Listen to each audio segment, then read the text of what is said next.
நீ இந்த பாறையை தட்டு, உனக்கு தண்ணீர் கிடைக்கும்.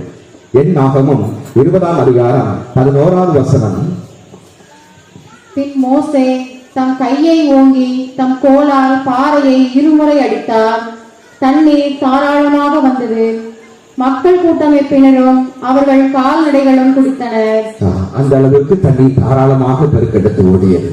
நற்செய்தியிலும் பார்க்கிறோம் 8ஆம் வசனத்திலிருந்து 15ஆம் வசனம் வரை தண்ணீரை பற்றி பேசுகிறார்.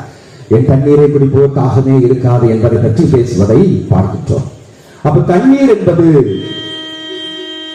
மனிதனுக்கு ஒரு அத்தியாவசியமான ஒன்றாக, அடிப்படையான ஒன்றாக இருப்பது தண்ணீர். தண்ணீர் இல்லாம உயிர் வாழ முடியுமா? முடியாது.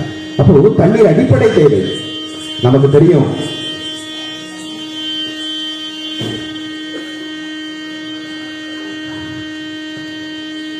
இந்த தண்ணீருக்காக ஏங்குகிறவர்கள் எவ்வளவோ நமக்கு தெரியும். அந்த காலகட்டத்தில எல்லாம் தண்ணீர் பைப்ல நின்று வரிசையாக தண்ணீர் பிடிக்கணும், சண்டை வரும்.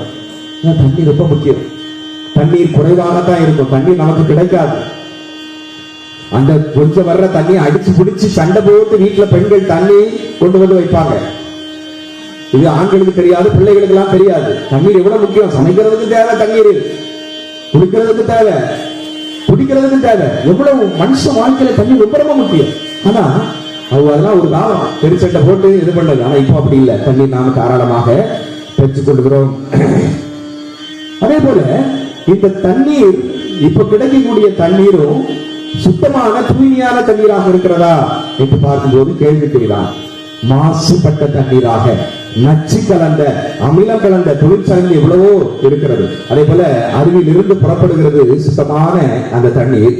அது ஓடி ஓடி வந்து நமக்கு வந்து சேரும் பொழுது இடையில எவ்வளவு எங்கெங்கெல்லாம் போயிட்டு வந்து யார் யாரெல்லாம் குளிச்சாங்க, ஆடு மாடு எங்கெங்கெல்லாம் போயிட்டு எந்த மண்ணில் எந்த நிலத்தெல்லாம் பட்டு வந்து, அப்ப எவ்வளவு வைரஸ் பாக்டீரியாக்கள் எல்லாம் இப்ப வர்ற ஆத்து தண்ணியில இருக்குங்கிறது நம்ம தெரிஞ்சுக்கணும். ரொம்ப ரொம்ப முக்கியம். அதனாலதான் நிறைய உடல் வியாதிகள் இன்னைக்கு வருகிறது. வைரஸ் பாக்டீரியாவில் வரக்கூடிய வியாதி. நம்ம என்ன பண்றோம்? அதுக்காக தான் தண்ணியை சுட வைக்கிறோம். சூடு பண்ணும் பொழுது அந்த வைரஸ் கிருமிகள் கொல்லப்படுகிறது. அது ஒரு குறிப்பிட்ட வெப்பநிலையில தான் அது சாகும். நம்ம சும்மா பேருக்கா அடுத்து சும்மா குடிக்கிற மாதிரி இருந்தா போதும். நமக்கு குடிக்கிற மாதிரி இருக்கணும், தண்ணி சூடு வச்சா போதும், ரொம்ப வேண்டாம். ஆனா அந்த கிருமி சாகுமா? ஒவ்வொரு கிருமியும், ஒவ்வொரு பாக்டீரியா வைரஸும் ஒவ்வொரு வெப்பநிலையில், ஒவ்வொரு அளவு வெப்பநிலையில் தான் அது சாகும். சிலர் 50 டிகிரி, சிலர் 100, 150 அப்படிலாம் இருக்கலாம், நமக்கு தெரியாது.